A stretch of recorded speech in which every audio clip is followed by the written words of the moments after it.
From crease to crease and corner to corner, Bettor Hockey Now is NHL fantasy and betting done better. Step into the dot for Bettor Hockey Now on the Bettor Sports Network.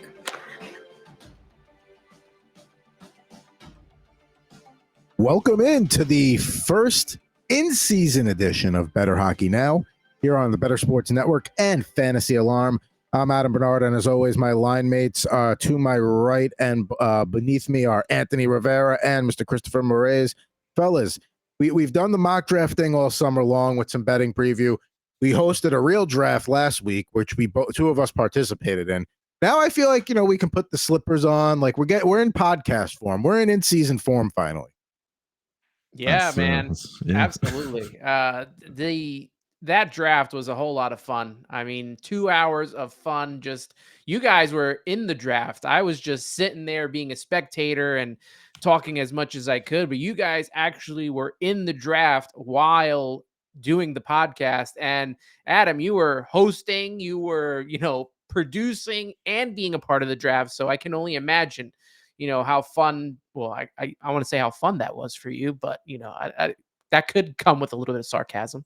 I have to thank the hockey gods that gave me, or the fantasy hockey gods that gave me the pick on the turn, because what that allowed is maximum amount of time to not focus on that draft, come back, worry about the task at hand, and then my biggest fear would be looking up to be like, oh, I got 7 seconds to make a pick. Great, that never happened. I'm happy with the team I got a win in week 1. Very happy to, I was very happy with how that draft went. Everybody here it was a great, listen, I know that, we're not doing any drafts anymore, but go back and watch it on the YouTube pages. It was good coverage, good nuggets for the season there. Everybody had a good time, and it was fun to talk to everybody we talked to doing that. Chris, you go with your team?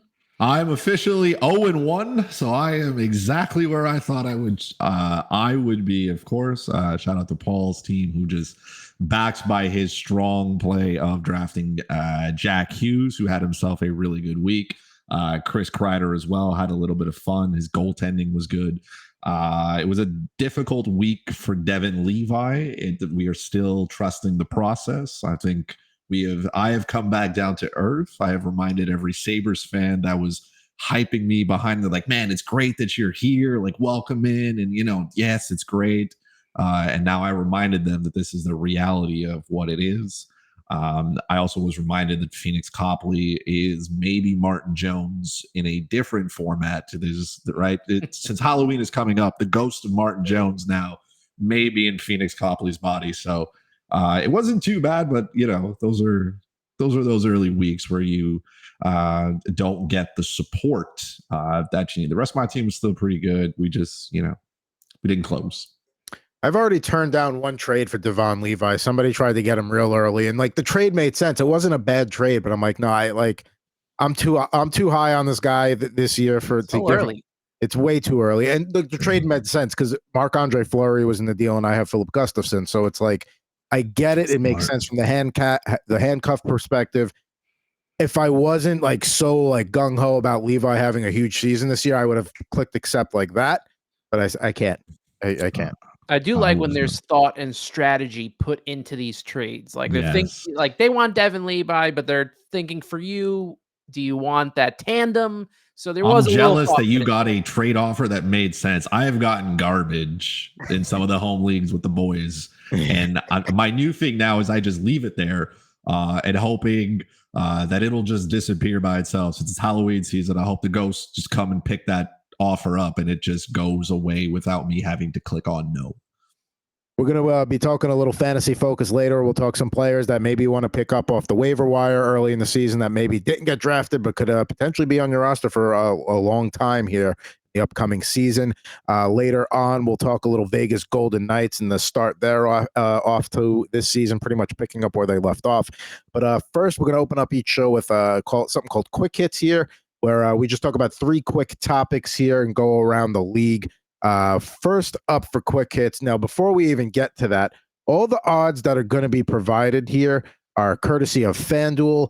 You can get to up to $2,500 in a no-sweat first bet by using fantasyalarm.com/FanDuel. So if there's anything you like in this segment, that's the place to go get it. So fantasyalarm.com/FanDuel.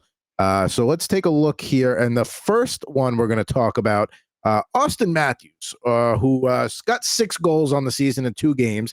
He is the 5th player in NHL history to open a season with back-to-back hat tricks, joining Alexander Ovechkin, who did it back in 2017-18, and then 3 guys who did it in 1917-18. If you've heard of them, good for you. Cy Denny, Joe Malone, and Reg Noble. So with that in mind, Auston Matthews kicking off the season with a bang, 2 hat tricks to kick off the year. That makes me want to look at his over number for the season for goals.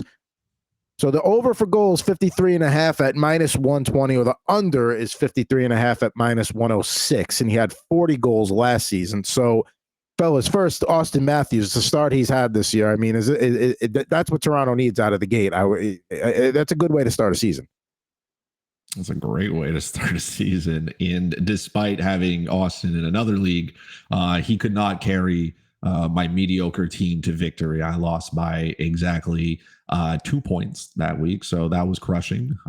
But I mean, he's got 6 goals on 13 shots, which obviously at some point a little bit of regression is going to happen. He can't be shooting close to 50% the whole year, but I mean, the quality of his goals were exactly Auston Matthews likes, right? He's always around the net. He's taking those surprise shots, surprising goalies. He got one tight end close to the net against Montreal. He is a shooter, and that's what they need from him. And he is riding that confidence. Maybe he's a little bit ticked off that we keep talking about Connor Bedard and his shot, and he just wants to remind everybody that he can still fire it with some of the best in the league.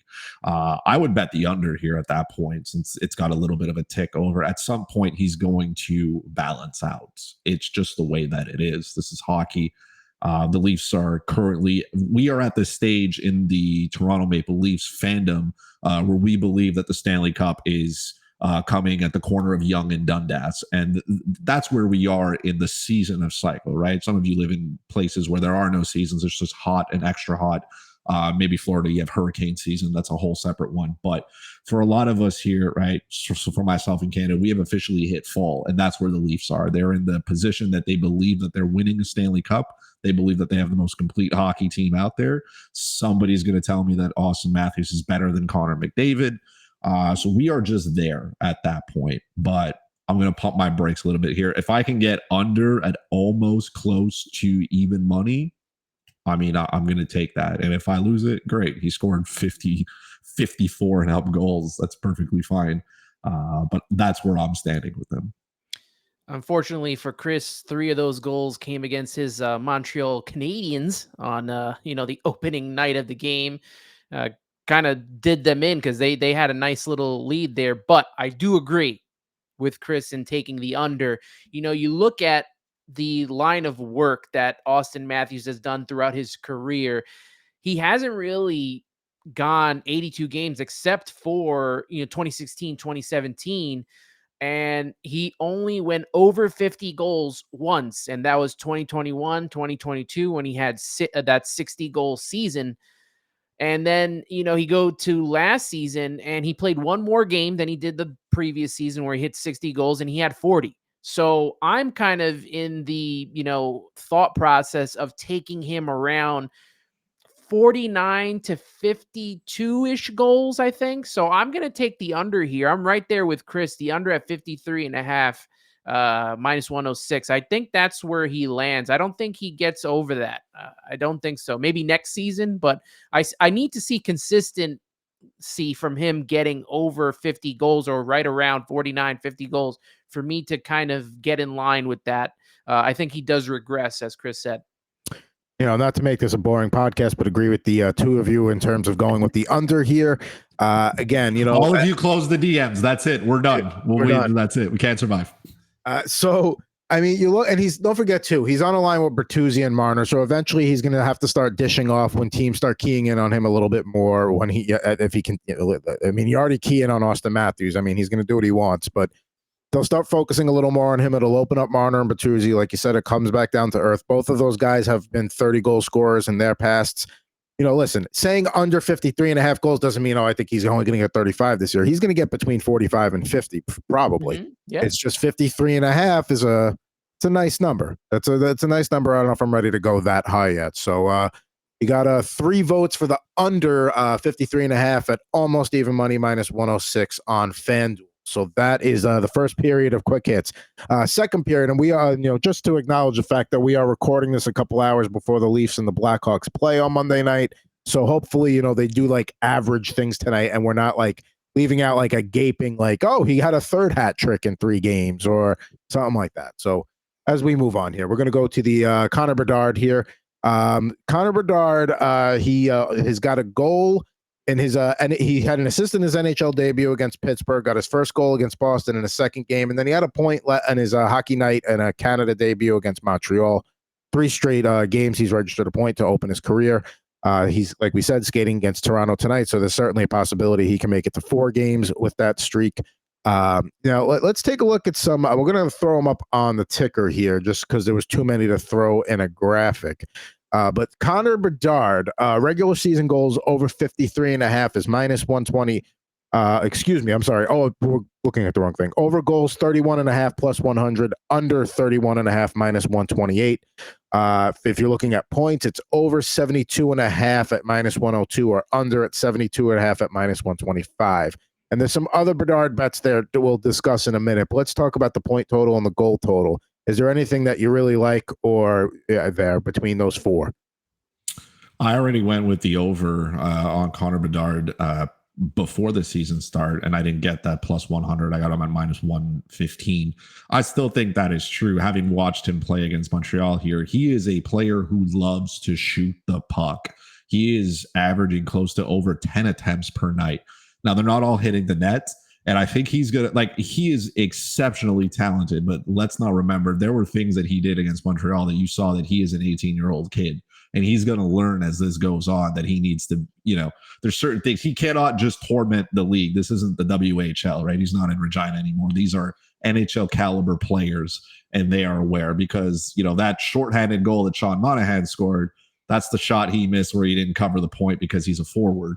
And he's looking to score goals. That being said, his vision on the ice, he is looking to pass, and that is perfectly fine, as he should, because there's a lot of attention around him. I think that attention at some point, once the rest of those players around him do the bare minimum, so Ryan Donato and Taylor Hall, once they start contributing the absolute bare minimum that they need to be considered NHL players, then he's going to get more opportunities. I think once he hones in that shot and he starts to really hit the net, I don't think he has to bury it top corner every time. His release is so quick that he can probably beat some of those average goalies and get away with it.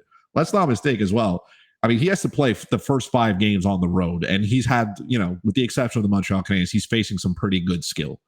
So for him to even be at 3 points in 3 games, probably going to be at 4 and 4.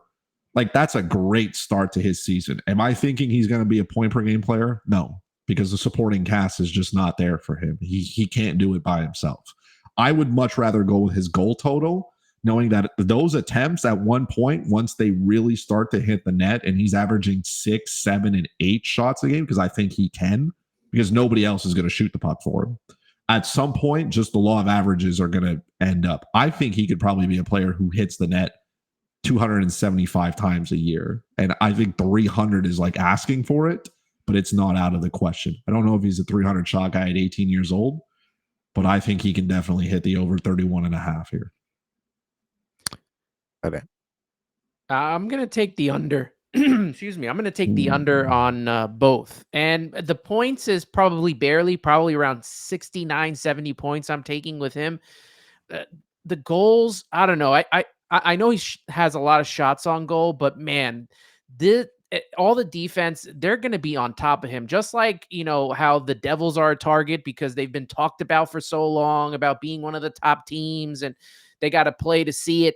I think Connor Bedard has been talked about so much that a lot of these teams are going to be right on top of him. And, you look at the guys surrounding him that we all think it's not enough. We're talking about Taylor Hall, who was an MVP not too long ago. So, and he's had a fall from grace. So, I don't know. I don't like the supporting cast around him. He's going to be a guy that's, I think, like I said, is going to be targeted they're going to rough him up on defense, and maybe he'll score a couple of goals, but I I don't see anything more than, 27, 28 goals in his. Maybe he'll have more assists. Maybe it'll open up for Taylor Hall or Donato. But I don't know. I can't take the over. It sounds great, too, because he is that talent. We know he can do it. But I think based on the team he's around, I just don't see it. But that's just me. I could be wrong. I hope I'm wrong for the sake of the talent that Connor Bedard is. But I'm going to take the under on this one as well. I'm going to split the difference with you guys. I agree on the over 31.5 goals. I lean towards under 72.5 points. Here's why. He's going to be the only guy. He's going to be the key focal point of that offense. Somebody has to score. And yes, I know Taylor Hall is there, but Taylor Hall tends to be in and out of the lineup, especially over the last few years. And, if you look at Taylor Hall, fine. So last year he had 16 goals in 60 games, 20 goals in 81 the year before that in Boston. Okay, so that's 20 points. Donato, it's going to be real close points wise. I think he can break 60 points, might even be around 65 points. I just don't see it's because of who's around him. It's going to have to be the goals. I don't know if the assists are going to necessarily be there for Bedard. Maybe on the power play, he gets to rack up assists that way and he gets the points that way. But I think for the goals, he's going to be the guy he's going to be the trigger man. He's going to be the guy that has to shoot a lot. Yes, he's got Hall and Donato, but as somebody alluded to, I think during the draft that Donato is a guy that, he's just going to stand in front of the net and maybe get a couple of garbage goals here and there just by being around the net. So he'll get some. Bedard gets some assists that way. So but I do think he could get over. I think he get to 35 goals. I think would be a nice number for him. But I just don't see him getting north of 72.5, so 73 points. I think he just misses out on that one. Isn't there any concern, though? I mean, we all know what we've heard for so long. This guy, generational talent, but considering the team he's on and that he's going to be the guy that's shooting so much that he may see, some serious coverage on himself that they'll be like, hey, you know what? Let's let Taylor Hall shoot or Donato shoot and see if they can score a goal at all. I think he's that good that, okay, even if they are going to key, listen, they are going to key in on him and they're going to make life difficult on him. But if he is supposed to be this generational talent that's somewhere between Connor McDavid and Auston Matthews, somewhere in between those two, he'll figure it out. Not to compare him, but by the way, Alex Ovechkin has an entire office on the left side of the power play for almost 20 years now. Okay. And the NHL still hasn't figured out how to slow him down.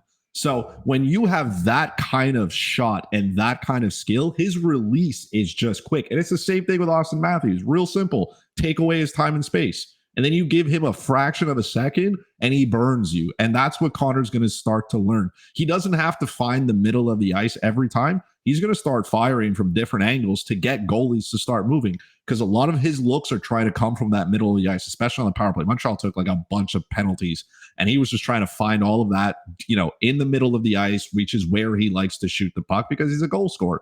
But he's going to learn at some point that you can fire it from a lot of different angles and you can abuse on some of these borderline NHL goalies.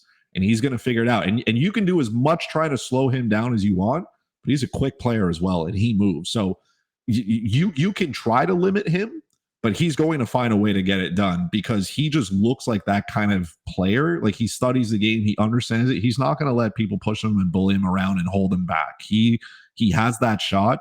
Matthews scored, he scored 40, I think, in his first year. So I fully believe that Connor Bedard can find a way to bury the puck. He's got a great option to look at him tonight, right? And see him live in person, how Austin does it. If I'm him, I'm taking as many pages out of that book. I might ask if I'm Connor, I'm like, hey, Matthews, give me a stick. I want to let me see what you're working with here. What's the curve? What's the pattern?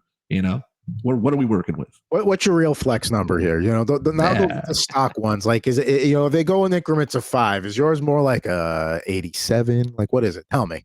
That's what I want to know. Yeah, for sure. Now, before we get on to the third period of quick hits here, I'm going to throw a bonus bet out there because this kind of comes up when you talk about guys like, Auston Matthews and Connor Bedard. So this one, also for the Art Ross Trophy, Connor McDavid at -184 to lead the league in points, or the field at +144. I'm still taking McDavid. I'm not placing the bet because it's not worth it. I'm still going to take McDavid at -184, even though I'm literally getting everybody else in the NHL to potentially lead the league in points, I still got to go McDavid. Yeah, no, I agree. Yeah, I think we're all on the same wavelength here. Especially with how the Oilers started their year, like looking at that team being they're being a little bit of a mockery here early, losing twice to Vancouver in somewhat dramatic fashion, and McDavid just kind of being, I mean, he still played well, but like if it's not exceptional, we're like, what are you doing, Connor? Like everybody's talking about the other one, but nobody's talking about, the McJesus of it. I think he's going to turn it around at some point. If there's somebody I'm not betting against, it's Connor McDavid. I'm not ready to go down that route there. You could give me the feel that plus 200, and then maybe you'll have my attention. But I don't know if you have my wallet yet there. Well, the odds are just with him, right?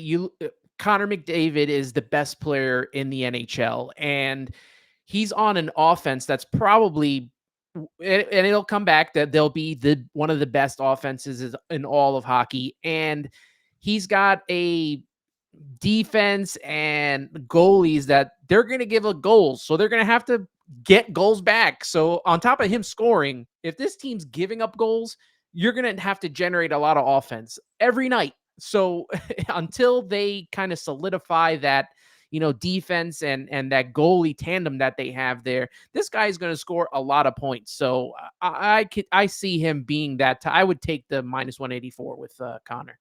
There's no goalie tandem, by the way. There's just two different trash cans standing, and then like some weeks you take out, you take out the garbage. The next week you take out the recycling.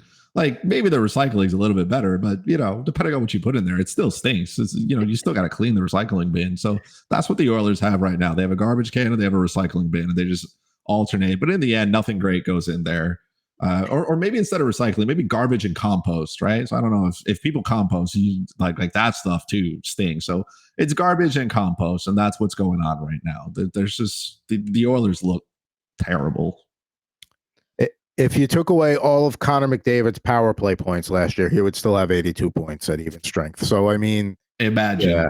Yeah. I mean, it's just, we're gonna wrap this ball up here. We'll do the third period of quick hits here. Just a little bit of history made in the ECHL over the weekend. Goaltender Mariah Fujimagari became the first woman to win a game in the ECHL. She achieved the feat during the Kalamazoo Wings 4-3 OT win over the Toledo Walleye over the weekend. She came in the third period when the Wings had a 1-0 lead, stopped 14 of 17 shots, including all 5 that she faced in overtime. She was also awarded with the 3rd star of the game. That's just a reminder that we do have the next incarnation of the Professional Women's Hockey League. That's not what it's going to be called, but that one's coming down the pipe soon too. So I'm excited to see some female hockey here and have something to watch when the boys aren't playing. So that'll be nice. But congrats to Mariah Fujimagari to becoming the first ECHL female winning goaltender. So that does it for quick hits here. And now we're going to shift over to Fantasy Focus. And the topic today is going to be, with this first week in the books, already, this is the time where you get guys off the waiver wire that may be on your team for a while. Maybe guys have just missed out on the draft or, just got lost in your queue or whatever, but time is now to get some of these guys. So we're going to throw up some names right now on the screen. And then you tell us if there's any of these guys that you're going to want to add this week. The list of names being Nick Schmaltz, Boone Jenner, Teuvo Teravainen, Riley Smith, Andrew Mangiapane, and JT Compher. Schmaltz is a guy I already have in a couple of leagues just because he's going to be on that top line in Arizona. And listen, I know the Coyotes, they're not sexy players to own, but they still produce points. And so some of them do, at least. And listen, a guy like Schmaltz, absolutely in a position like right wing, he's going to get you production. Yeah, I mean, they may have been bottom dwellers last year. They may be again this year, but you have to keep your eye on the top, 2 lines on that Arizona Coyotes team. Schmaltz on the top line with Barrett Hayton, Clayton Keller. Even if he, moves down a line, he'll be with Logan Cooley. So you're looking at a guy that's going to get his points. He's going to get his goals. He was a late pickup for me.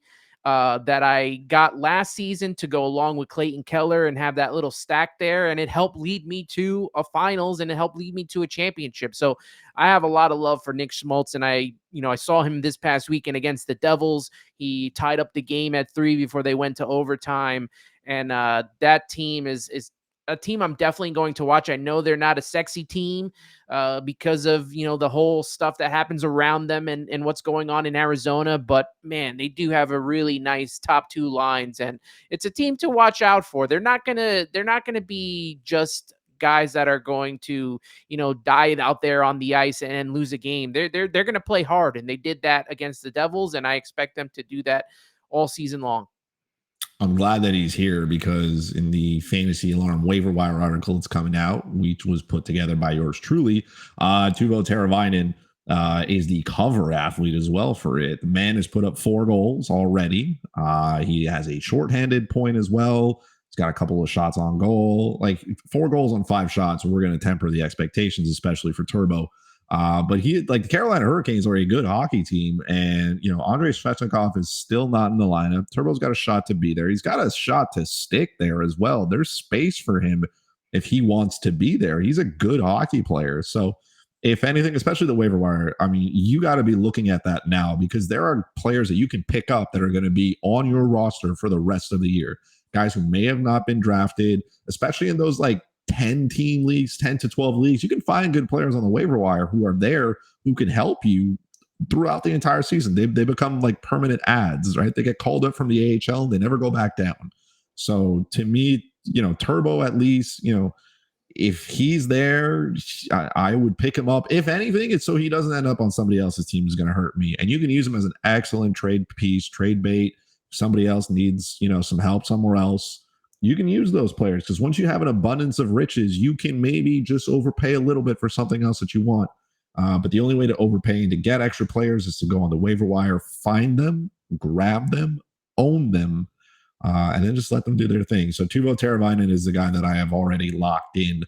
He has already been added in some of my leagues. So if you're thinking about doing so and we share a league together, my apologies. But you can send me a trade offer, and I promise if it's decent, I'll look at it.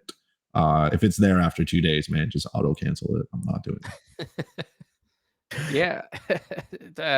He's on another team that has a lot of good lines. It's going to generate good offense. That's another guy that you're definitely going to want to have. And I think he gets forgotten about since he missed, the playoffs last season. Mm-hmm. So, and that's a run that Carolina made without him and a couple other guys, Svechnikov as well. So, you look to have these guys come back healthy.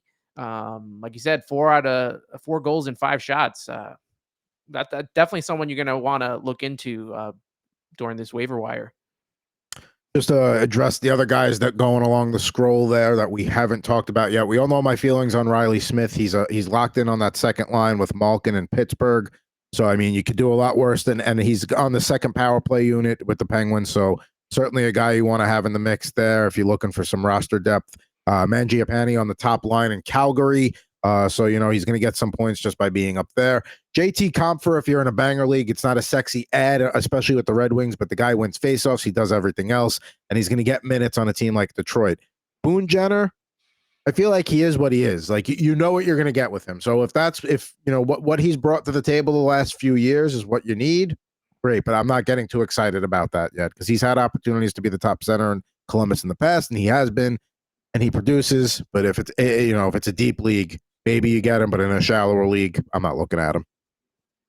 He'll still be there. Don't worry about it. Nothing against Boone Jenner. I'm sure he pays his taxes, but if you wait 2-3 weeks, he'll still be there probably. Nobody's running to add him right away. Any goaltending situations that you're looking at that maybe a handcuff is needed, or we're still a little too early in the season for that? No. Good morning, Mackenzie Blackwood. Thanks for ruining my Saturday with his 51 save performance against Colorado. Nathan McKinnon had 14 shots on goal, and the only one who was able to get one past him was Mackenzie Blackwood. It was Cale Makar. So good there. I mean, it's a little bit early to be talking about the San Jose Sharks and a goalie, right? But I mean, when you put up like Mackenzie Blackwood's a good goalie, I just think he can't stay healthy, and at some point that body's going to break down, which is fair. He's also on a terrible hockey team, so there's going to be nights where he's going to be awful. But I mean, if I'm getting 51 saves out of it, like I'm not expecting that kind of production every night. I understand what he is, but at least he's put himself in the conversation to get more starts. And if you spot start him correctly, I mean, he can't hurt you too bad, right? He's got to play Anaheim a couple of times a year, right? And he's got to play other teams in that Western Conference that are not, that are not elite. So he's got an opportunity to be something, and he's there. So, I mean, I'm having a hard time looking at him and saying this is a good idea, but in that one start and that small sample size, pretty good. Like, not every offense is Colorado either, right? So, I mean, I don't know. I'm just here's that information. Here's the other thing. Kaapo Kähkönen is not somebody that's going to really be. This is going to be a situation where as long as Mackenzie Blackwood is playing well, he's going to get the line. I won't say the lion's share, but it'll definitely be favored a lot more towards him than Kähkönen. If he takes the opportunity and runs with it, because at this point, San Jose is not looking to develop either of these guys. They're just looking at whoever's going to give them a better chance at winning each night. I have to do the air quotes on winning, because we'll get to a certain point in the season where winning is not what they're going to be wanting to do. But yeah, I think like you said, if you play him in the right spots sporadically, he can help you out. He's a guy, you want to keep on your bench as your last goalie. Even if it means, if you're in a league where goalies have value, and even if you're not going to use him just to keep him off somebody else's team, got the space, he's going to be the guy that gets the bulk of the starts, as long as he's not going to continue to play the way he played on Saturday, but he will get more than probably Kähkönen as the season goes on. Yeah, you said San Jose winning with air quotes that's definitely who you want on the ice, getting the most of the starts, because at some point, like Chris said, and like I've seen live and in person, he is going to get hurt. I mean, he cannot stay healthy, and it's the reason why the Devils moved on, and that's the reason why we saw a lot of Akira Schmid last season. If Mackenzie Blackwood just couldn't stay healthy, and at some point, it's going to hurt San Jose, and I guess that's kind of what you want, because you want a better draft pick. So I don't know where you stand on that down with San Jose, Adam, but yeah, Mackenzie Blackwood is not going to be the answer in the future. I'll put it to you like this. I've already saw an article today about how Alexander Barabanov should be a good trade candidate at the trade deadline. So that's where we're already looking right now. That's the direction of the Sharks fan base. It is October 16th, and we're already talking about how their roster can be picked and plundered for picks. So there we are with the San Jose Sharks, and that's Fan Jose Focus for this episode of BHN. Now, we're going to close. Our final segment is always going to be a specific team focus. We'll shift to like a team podcast for that for a minute. So we're going to talk a little Golden Knights, and they've certainly got the Midas touch right now over there down in Sin City. They've opened up their season with 3 straight 4-1 victories. Now let's, keep things in check here. One was against the Sharks, one was against the Ducks. Opening night against Seattle. Seattle played them tough. Seattle had their chances. They just couldn't put them home. They just kept missing. But out of the gate, they've picked up where they've left off. They look strong. They look like a team that's more like in January, February form than in early October, mid-October form. I mean, you can make a couple of arguments there that, A, they have the most balanced top line in the league, and they have the best 1 through 4 center group in the league. So let's just start with the initial impressions of Vegas out of the gate here. Again, I know it's early. I know it's 3 games, and I know it's the Ducks and the Sharks and 2 of them, but they look really good. Everyone does this where they go, oh, it's only the Ducks, it's only the Sharks, but you are supposed to beat those teams. And that's what Vegas did. And you know what?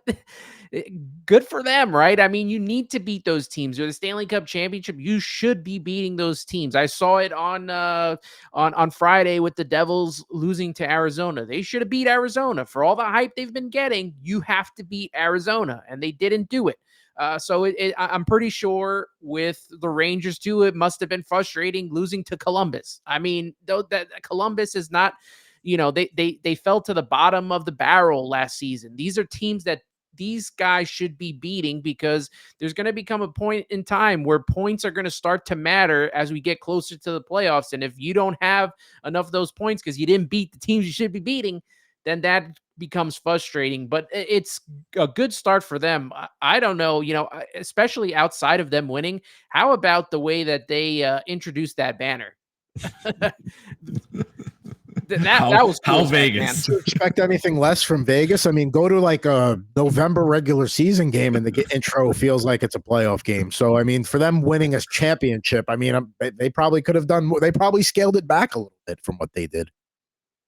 That's fair. Yeah, no, Vegas, exactly with that. I mean, you still got to beat bad hockey teams, and it's easier to beat bad hockey teams in October than it is to beat them in April. Just ask the Pittsburgh Penguins, right? Who couldn't do that simple task. So you still got to win, right? The good news is, right, they're scoring goals, which is good, and they're doing it as a team effort. Alec Martinez isn't even healthy because he's hurt. Alex Pietrangelo is out. Last game he was dealing with something. They've rolled both goalies have looked good. They've given up 3 goals in those 3 games and they've scored 12. Those are good numbers. It's good. You have to do these kind of things. Yes, it's what we expect, but they're doing what we expect them to do. So good for them. Continue on that pace. You got to, like Andy said, you got to beat bad teams. You still got to do it. So go out there, beat them.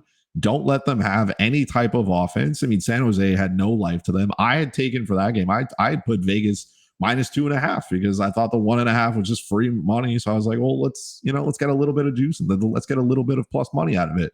The 2.5 was an easy hit because these are teams that you can beat up on, and you can just dominate from start to finish. So I like exactly what the Vegas Golden Knights have done. And these are, again, it's good for them to get off to that strong start, especially considering the fact that they're in a division with the Edmonton Oilers, and we know what they've done to start the year. So those are points of separation that you can get right off the bat. You don't have to worry about it later on in the year where, some of these teams that get out of it, well, they start calling players up, and these guys want to win jobs for the year after. So they go out all of a sudden, those, that kind of boost that you get at the end of the season. We see all these bad teams start winning games because all these players that are in here are fighting for jobs and they want to be around, or they're looking for their next contract or get paid. So good for good for Vegas for going out, doing what they needed to do. And I expect them to continue to roll here. One thing that I want to continue to see is the continued ascendance of Jack Eichel. 3 games, 2 goals, 2 assists, 2 power play points, 17 shots on goal. He's second already so far, right behind Nathan McKinnon. I hope it's not just that, one hit wonder where, he finally got the Stanley Cup and maybe he'll fade away here. I want to see what we thought we would all be seeing when he was drafted. And if he can continue to lead this Vegas team, continue playoff appearances, Stanley Cup runs, man, what a career it's going to be after starting off getting injured, hurting his neck. This is a nice little run for Jack Eichel, and I hope it continues. Having to play in Buffalo, just he could have been with Devin Levi. He could have been, but who knows? Yeah, who knows how the future goes, mate? If they it's like the butterfly flaps its wings and that, the butterfly effect. So who knows if Levi and Eichel are playing together now? Eichel is the focal point of 2 aspects of this team for me. A, when you look down their center group. Now, yeah, there may be teams that have more household name centers or better fantasy name players, but when you look at the true center position, 1 through 4, Jack Eichel, Chandler Stevenson, William Karlsson, and Nicholas Waugh. I mean, everybody does what they need to do there. It's Stevenson is a great defensive center, also can be a great offensive center. Same for Karlsson, a little bit less on the offensive side. But we all know about Eichel. We all know about that bottom line. And then when you talk about the top line in general, yes, there are better top lines in the league, maybe. But, Jonathan Marchessault on the right side they've clearly developed the chemistry they've needed to over the last year, especially during the playoffs. And when they got Barbashev at the trade deadline, that didn't feel like a trade. That didn't feel like a rental. That felt like it's a rental, but we want to keep you around, and they did. And he's a perfect complement for that top line because he's going to go do the dirty stuff. He's still capable of putting the puck in the net. I really love the makeup of that top line. I don't see them unless they go really cold. That's going to be the top line for Vegas come April. You guys know I was a huge fan of Barbashev as well. So yeah, to see him take off as well on that top line with very seasoned Marchessault. We're hearing a lot about Chandler Stevenson. Everything runs on offense through the centers. And if you got 4 good centers, I mean, that's a recipe for success. And they won the Stanley Cup last year because they had good depth, even after losing Mark Stone, who then came back during the postseason. This team could be in line for another run. So structurally, they're a good hockey team, right? That's what they play. They're structurally sound. They know how to play hockey. They know how to win games, right? Defensively, they're strong. That offense may not be, the sexiest offense at all times, but they play a good, right? A coach's game, a full 200-foot 5-on-5 game. All the keywords on the bingo card, they do it. So there's nothing wrong with them. Like I said, are they going to come out and lead the league in goals? Probably not. But they're going to be a strong defensive team. They're going to suffocate you. You're not going to get much, right? They gave nothing to the bad teams. Let's see what they do against teams who are a little bit better than, San Jose, Anaheim, and Seattle. But they're a good team. I think they're going to be just fine. When you look at, and we talk about that, 4 deep center group, and we all know that the Pacific's going to run through them, Edmonton and LA. Edmonton's centers down the middle, obviously McDavid, Nugent Hopkins, Ryan McLeod, and Matthias Janmark.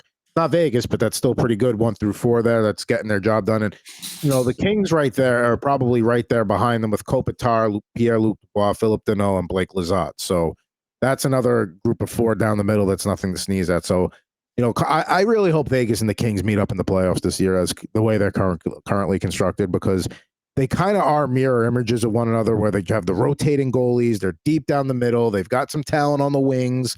They've got good blue lines. So I really hope they match up against each other in the playoffs at some point. Now, speaking of goalies, right now, so far, they've alternated. Adin Hill got the start opening night, as he should, as the defending champion. Then it was Logan Thompson. Then it was back to Adin Hill. I think they're going to just go back and forth and, keep it as even as possible. If somebody gets hot, they stick with him. But I think this is how the Vegas crease is going to look throughout the season. I like it. I mean, no one should be taking the lead here. We even talked about it. Look at how far down Hill and Thompson got drafted in both of your leagues during that draft. None of them were really drafted. Even Josh Gibson. Even Gibson got drafted over these 2 guys. And, when you think of Adin Hill and what he did during the postseason, you worry if he can continue it. You worry also, how much of a toll going through the playoffs takes on these guys' bodies. But if you're doing this continued back and forth with Hill and Thompson, they're okay with it. It keeps them healthy, especially Thompson, who's coming back from injury. You can have these guys go back and forth. I'm sure Adin Hill has the confidence coming out of that Stanley Cup championship, and Logan Thompson is biting at the bit to get on the ice and get that roll back. You're going to have a good tandem here, and you're going to have good competition between both of them. And if one gets cold, let the other one run with it, right? It's not a bad problem to have in the modern NHL to have 2 goalies who can play, right? The Boston Bruins have 2 goalies who can play as well. And they were going, both goalies were going super early in a lot of drafts, and I didn't stop anybody. In one league, I have Adin Hill and Logan Thompson because that's the gift that was given to me. And I thought that was just, how kind of my league mates to allow me to have, a wonderful choice of goaltending there. So no, I'm not particularly worried for either one. I think if both goalies understand, they are where they are as well. Like you said, Thompson's coming back from injury, ease those bodies into it. The same thing with Adin Hill. Like, yes, he played well, but he was, when was the last time he was a true number 1 starter? It's been a minute. So, your body's got to put up to it. The modern NHL doesn't allow, for goalies to play 65, like who's playing 70 games this year as a goalie? Nobody. So allow these goalies to kind of fit into those, 45, 50 game roles. And, if you get those quality starts out of both of them, quality numbers, I'll take that over the, the garbage that may come from having to play them too much. I hope Shesterkin can play 70 games, because that means Quick only played like 10 or 12. So that's one instance where I hope a goalie plays a significant amount of time. Even with the Islanders, Quick playing any games recently, so. And the thing too with like the Islanders, fine, like Sorokin, like top fantasy goalie, like even he's going to get rest for Varlamov, and the Islanders trust Varlamov. They don't mind. It's not like, oh, we got they're fine with he's a great backup. Yeah. It's the opposite of what the Edmonton Oilers have, where they're just trying to run somebody out there. They're saying first one to stop the puck keeps the nets, and neither one wants to participate. It's kind of wild. Yeah, it's like I don't want the job. You take the job. No, you take the job. Yeah. Nobody wants to stand back there. Nobody wants to face 40 shots behind that defense. I don't blame some of those goalies for not wanting to be there. That's fair. It's definitely a huge difference going from Georgiev to Halak to now Jonathan Quick, who, if this was maybe 8 or 9 years in past, we would be excited for, right? You'd be excited as a Rangers fan for this. Now, he was not even an option for this Vegas run. The dollar store version of backup goalies right there. Literally. Not even the wish.com dollar store version right now is what you got. I don't even think you're going to go back that many years. I would even say 3 years ago, Quick was still playing at an okay level, as for a backup, if you were going to use him as a backup, not as a bona fide night in, night out starter. But well, I mean, listen, I hope there's egg on my face. I hope Quick is a super reliable, goes out, does his job, wins the game, keeps them in it. I hope I'm wrong. And the Rangers goaltending coach Benoit Allaire, 3-time Stanley Cup champion, right? So 2. No, he's got 2 in LA and he's got 1 in Vegas. Oh, that's right. Yeah, I forgot about the Vegas we forget he was in Vegas, right? A 3-time Stanley Cup champion, but he'll remind us. Don't worry. 2 that he actually played a part in, and 1 that he was, a president. He was the Phil Kessel goalie equivalent in the locker room. They all count, right? They don't ask you how; they ask you how many. Exactly. Listen, he still gets a ring. His name's on that cup for a 3rd time. So kudos to him. But 3-time Cup champion, Jonathan Quick there as the Rangers backup. But that will do it for the Midas touch here at the Vegas Golden Knights. We'll be focusing on a team each week here on Bettor Hockey Now. Before we wrap things up, we do record this on Mondays, but comes out on Tuesdays. Tuesday's a big night in the NHL. Fellas, what games are you looking forward to here tonight on the Tuesday, October 17th slate? I talked about the Coyotes offense earlier. I want to see what they can do against what is deemed the best goalie in hockey in Ilya Sorokin and the Islanders. One thing, too, that is I can see this game on television because, living in the tri-state area, so I don't have to mess around with channels. I can watch the Coyotes and Islanders on one of the MSGs. So I'm looking forward to seeing, Cooley, Schmaltz, Hayton, Keller against Sorokin and that Islanders defense. Chris, what do you got? I mean, for me, it's Montreal, Minnesota. Welcome in. Marc-Andre Fleury is confirmed to get the start. So we know how les Québécois like to come home and just absolutely just dominate. This could be Marc-Andre Fleury's last appearance in Montreal as well. So I'm excited to see how he decides to perform here.